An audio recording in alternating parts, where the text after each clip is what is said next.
경제를 보다 쉽게. 안녕하세요 여러분, KRB 경제연구소의 동입니다.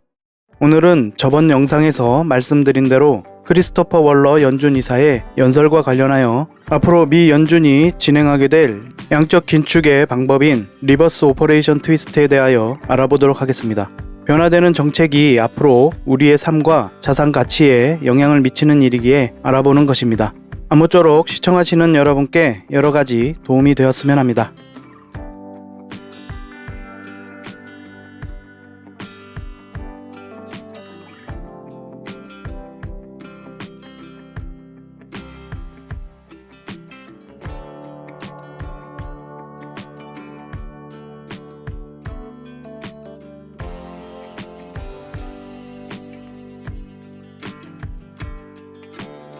이번 영상 내용은 다른 때와 달리 밑지식 설명이 조금 깁니다. 그래서 평소와 달리 영상이 더 지루하실 수도 있지만 이번 내용은 우리의 자산 가치와 삶에 큰 영향을 줄 수 있는 것이기에 가벼이 여겨서는 안 될 것입니다. 이런 내용이 조금 어려울 수도 있으나 용어를 잘 알게 되는 것보다는 앞으로의 흐름이 이렇게 된다는 것이구나 라고 이해하시는 것이 중요하다 하겠습니다. 먼저 미 국채 금리의 장기 금리와 단기 금리부터 알아보도록 하겠습니다. 미 국채란 미국 정부가 발행한 차용증이라고 이해하시면 되는데요. 말 그대로 장기는 돈을 오랫동안 빌려주는 것을 말하고 단기는 짧은 기간 돈을 빌려주는 것을 말합니다. 일반적으로 이야기하는 장기 채권 금리는 미 국채 10년물의 국채 수익률을 말하는 것이고 단기 채권 금리는 미 국채 2년물 혹은 미 국채 3개월물의 채권 수익률을 말하는 것입니다. 돈을 빌려주는 기간이 길면 길수록 빌려준 돈에 원금을 받지 못할 확률은 올라갑니다.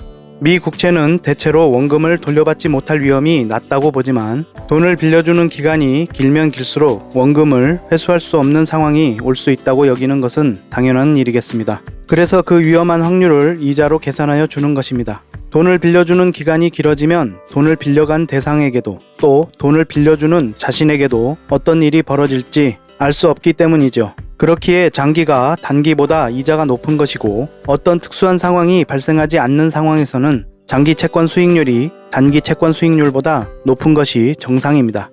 다음은 레포입니다. 지난 영상을 보신 분들은 아시겠지만 정책금리 편에서 환매 조건부 채권에 관해 알아본 적이 있습니다. 환매 조건부 채권은 채권을 판매하고 일정 기간 후 다시 되사는 조건으로 판매하는 채권입니다.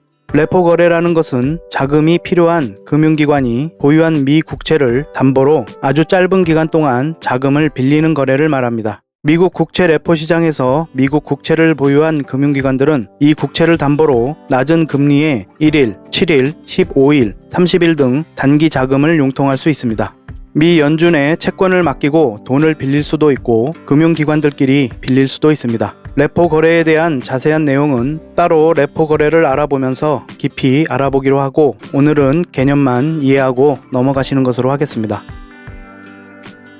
다음은 역레포입니다. 역이라는 것은 우리말로 하면 거꾸로 또는 반대로 라고 이해하시면 되는데요. 역레포는 리버스 레포라고 합니다. 요즘 젊은 분들은 모르실 수도 있지만 예전에는 카세트 플레이어와 워크맨 같은 음악을 듣기 위한 기기들이 있었습니다. 이 기기들의 기능 중에 오토 리버스라는 기능이 있어서 이 기기들을 써보신 분들이라면 리버스라는 말이 생소하지는 않으실 것 같습니다. 역레포라는 것은 레포 거래의 반대 개념으로 레포 거래가 금융기관이 국채를 담보로 미 연준에서 돈을 빌리는 거래라면 역레포 거래는 미 연준이 국채를 담보로 금융기관들에게서 돈을 빌리는 거래입니다. 그런데 여기서 한 가지 의문이 듭니다. 미 연준이 돈이 없어서 또는 돈이 필요해서 돈을 빌리는 것일까? 시중은행에 돈이 많아지면 은행들끼리 초단기 자금을 빌리는 콜 거래가 점점 줄어들고 거래가 줄어들게 되면 초단기로 돈을 빌려주고 받는 콜금리가 기준금리보다 낮아질 것입니다. 콜금리가 기준금리보다 더 하락하게 되는 일이 발생하게 되는 것이죠. 이런 현상이 발생하게 되면 미 연준은 기준금리 밴드인 5.25%에서 5.5%를 지킬 수 없게 됩니다. 그래서 이 문제의 발생을 막기 위해 영레포 거래를 하는 것입니다.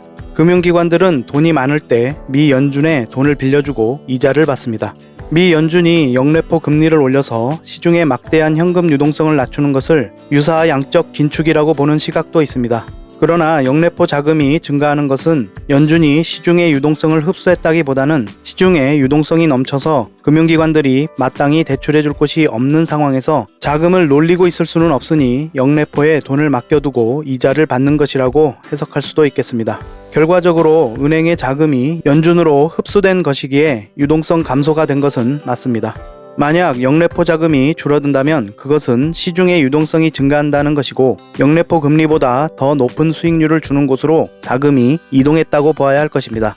또한 양적 긴축을 진행하는 상황이라면 더욱 영레포 자금이 줄어들 것입니다. 미 연준은 시장에서 거래되는 단기 금리를 밴드로 묶어서 관리하고 기준금리와 함께 연준의 지급준비금 개정에 예치된 예치금의 이자를 주는 금리로 지급준비금에 부과되는 이자율인 IORB와 영레포 금리인 RRP 두 가지 금리를 추가로 결정합니다.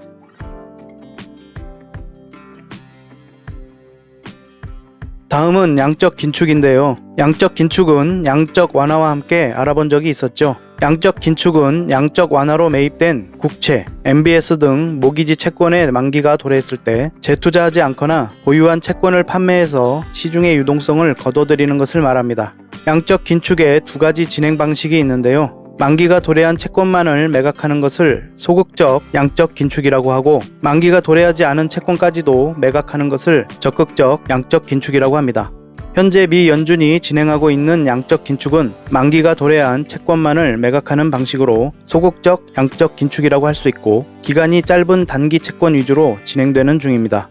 시장에서 미 재무부가 발행하는 단기채와 장기채를 받아주는 자금 주체는 단기 채권은 주로 영레포 잔고이고 장기 채권은 지급준비금입니다. 양적 긴축이 오래 진행될수록 상업은행의 지급준비금은 감소하게 됩니다.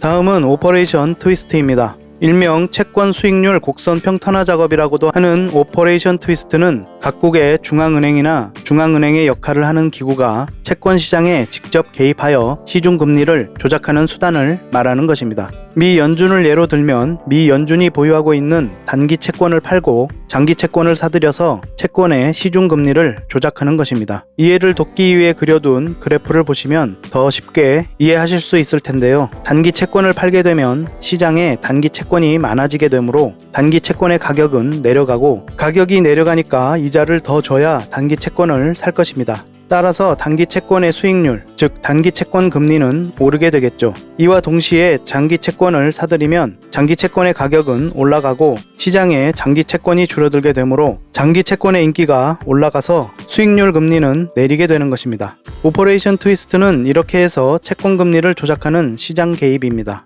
오퍼레이션 트위스트는 1961년 존 F 케네디 정부에서 처음 시행되었고 장단기 채권의 수익률 곡선을 뒤집어 놓기에 트위스트라는 명칭이 붙게 되었습니다. 미 연준이 오퍼레이션 트위스트를 실행하는 것은 양적 완화로 이미 인플레이션 위험이 있는 상황이기 때문에 단기 채권을 팔고 그 자금으로 장기 채권을 매입하여 보유한 채권의 구성만을 변경하는 방법으로 시중에 유동성은 공급하지 않으면서 채권 금리를 조절하는 것이라고 하겠습니다. 다음은 이번에 크리스토퍼 월러 연준 이사가 제시한 역 오퍼레이션 트위스트입니다. 역 오퍼레이션 트위스트는 오퍼레이션 트위스트와 반대로 장기 채권을 팔고 단기 채권을 사들여서 채권의 시중 금리를 조작하는 것입니다. 그래프를 보시면 단기 채권 금리는 낮추고 장기 채권 금리를 올리는 것입니다.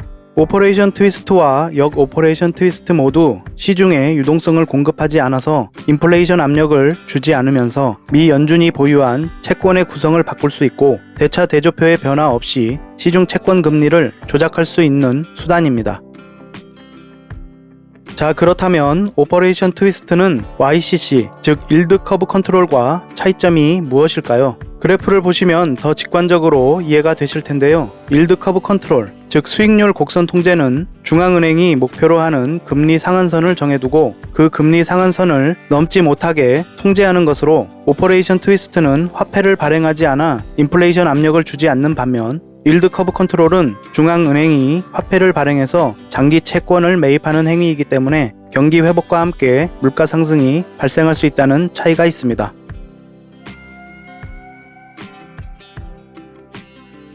다음은 밑지식 마지막으로 스탠딩 레포에 관해 알아보겠습니다. 레포 거래가 앞에 알아본 것처럼 미 국채를 담보로 금융기관이 미 연준에서 아주 짧은 기간 자금을 빌리는 것이라고 했었죠. 스탠딩 레포는 상설 레포 제도로 은행들의 지급 준비금 수요를 줄이기 위해서 하루짜리 상설 대출 창구를 만들어서 필요할 때 정해진 금리로 미 국채를 지급 준비금과 상시 교환할 수 있도록 하자는 제도를 말합니다.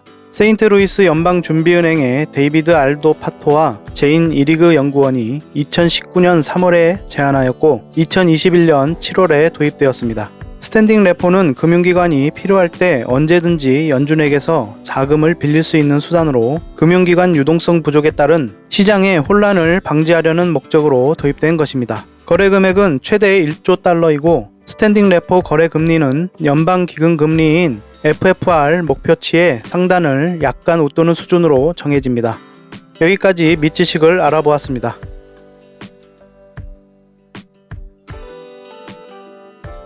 본 내용을 시작하겠습니다. 미 연준이 앞으로 진행할 정책 중 하나인 리버스 오퍼레이션 트위스트를 알아보기에 앞서 미 연준의 대차 대조표를 보면서 미 연준이 보유하고 있는 총 자산과 국채 보유량, MBS 보유량을 먼저 알아보도록 하겠습니다.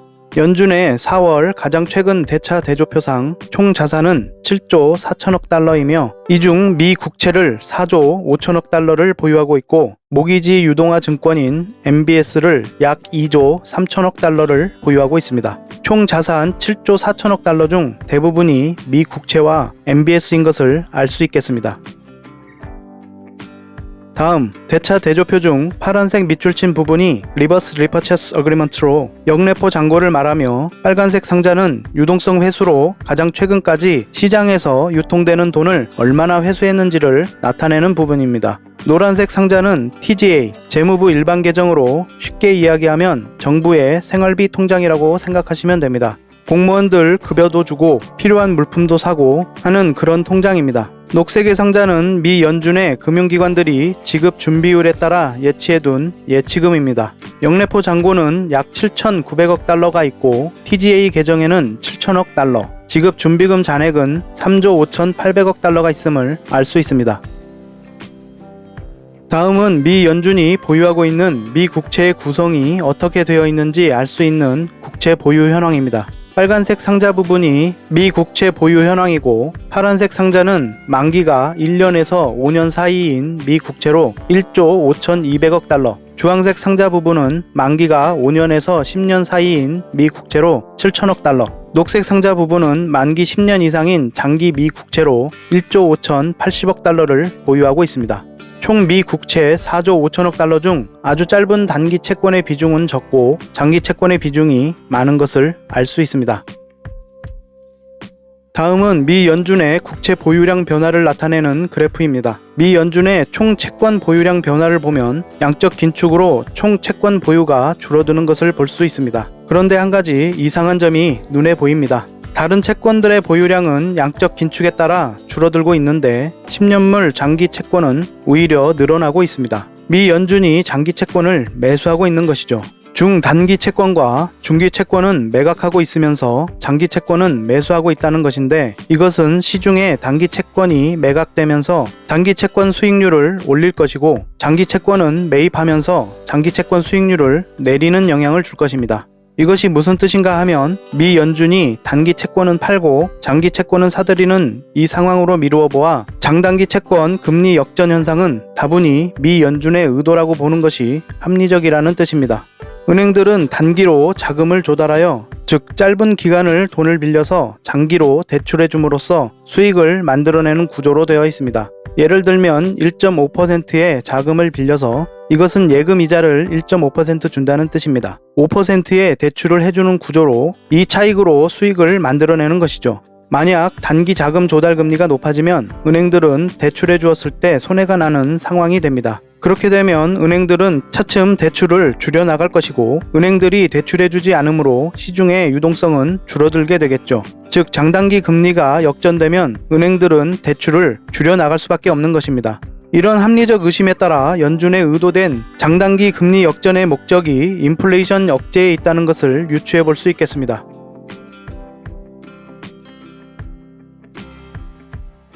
자, 이런 배경이 있는 가운데 크리스토퍼 월러 연준 이사가 연설하면서 양적 긴축에 관한 자신의 견해를 밝히는데요. 양적 긴축은 2017년에 처음으로 시작했고 이번이 두 번째 양적 긴축입니다. 첫 번째 양적 긴축은 2019년 9월까지 자산을 줄여가던 중 미 재무부 국채 발행이 급증하고 기업들의 법인세 납부 기간까지 겹치면서 시중 통화의 유동성이 위축되어 레포 시장에 발작을 일으켰습니다. 이에 미 연준은 다시 국채를 사들이면서 사실상 양적 완화를 했습니다. 이렇게 첫 번째 양적 긴축은 실패로 돌아갔다고 보아야겠고 코로나 팬데믹이 발생하면서 다시 시도하지 못했습니다. 이번이 두 번째 양적 긴축으로 미 연준은 소극적 양적 긴축을 진행하면서 만기가 돌아오는 단기 채권 매각을 주로 진행하여 단기 채권 금리가 높은 수준을 유지하고 있는 것입니다.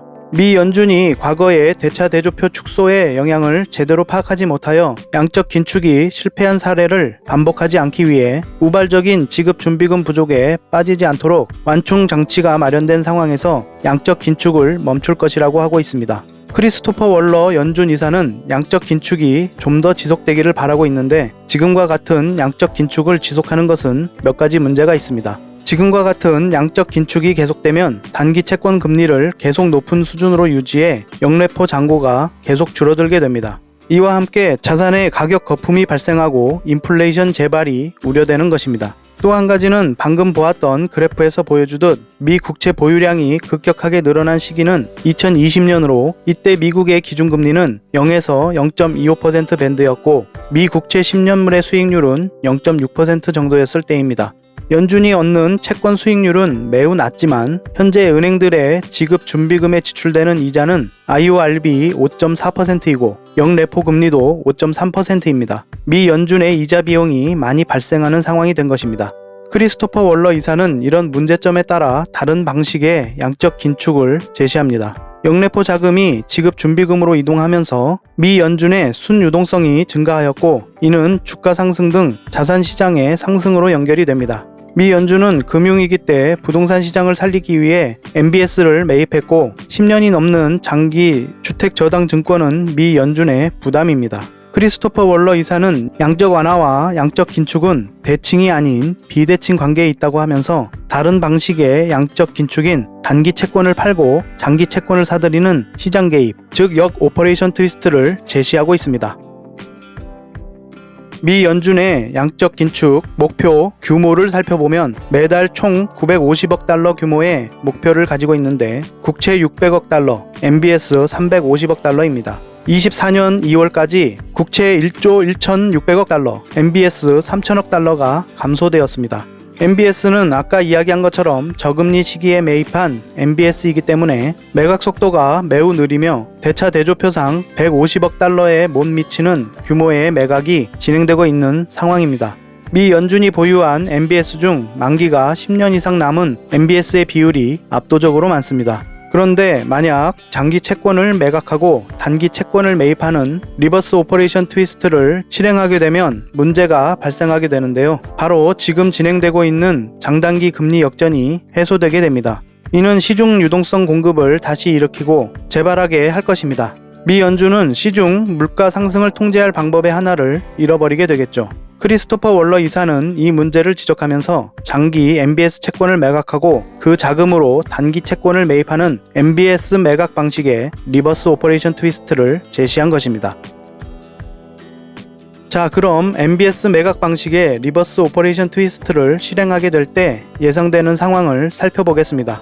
크리스토퍼 월러 이사의 방식이 성공하려면 시중에 단기 자금이 영래포로 돌아와야 하고, 단기 자금이 영래포로 돌아오려면 단기채 매입으로 단기 금리 하락을 시켜야 합니다. 현재는 1개월 및 3개월 단기 국채 금리가 영래포 금리보다 높게 형성되어 있으므로 단기 채권 금리를 낮춰서 영래포 금리보다 낮게 형성되면 시중의 유동성을 흡수하여 영래포 자금이 쌓이게 되는 현상이 나타나게 될 것입니다. 이런 정책을 시행하게 되면 장점으로 단기 채권을 매입하기 위해서 달러를 찍어내는 것이 아닌 장기 MBS를 매각하여 단기 채권을 매입하는 것이므로 시중에 유동성을 공급하지 않고 인플레이션 재발을 억제할 수 있습니다. 장기 MBS를 매각함으로써 미 연준의 손실을 감소시킬 수 있겠죠. 미 연준의 손실을 감소시켜 연준의 이익을 재무부로 보내주게 되니 재무부 자금 유입이 증가하게 됩니다. 물가 상승을 통제할 방법인 장단기 금리 역전을 유지할 수 있으며 MBS를 매각함으로써 모기지 금리를 올릴 수 있습니다. 스티키 인플레이션의 원인 중 하나인 끈적한 서비스 물가의 원흉이 바로 주택 및 임대료 등이죠. 모기지 금리가 상승하게 되면 부동산 시장에 영향을 주는 것은 당연할 것입니다. 영래포 자금이 시중으로 흘러들어가지 않게 되면서 기초자산 가치 변동이 발생할 것이며 거품 형성을 억제하게 됩니다. 물론 장점만 있는 것은 아닙니다. 이런 정책을 시행하게 되면 영래포 자금 증가에 따라서 지급 준비금이 하락하게 됩니다. 지급 준비금이 하락하여 일정액 이하로 내려가게 되면 은행 시스템 전반에 문제가 발생하게 되고 나아가서 큰 사회 문제가 될 것입니다. MBS 매각으로 발생하는 상업용 부동산 등 영향을 받을 것입니다. 지급 준비금이 하락하면서 은행들의 대출 여력이 줄어들고 대출 불가능 문제가 발생한다면 가장 큰 영향을 받는 것은 단기 자금 시장일 것입니다. 자금 시장 유동성 경색이 발생하면 지난날과 같은 영래포 발작이 일어날 수도 있겠습니다. 그래서 이 문제에 대한 크리스토퍼 월러 이사의 해결책은 밑지식 설명에 설명한 스탠딩 레포 제도로서 단기 자금 시장 유동성 경색을 해결하고자 하는 것입니다.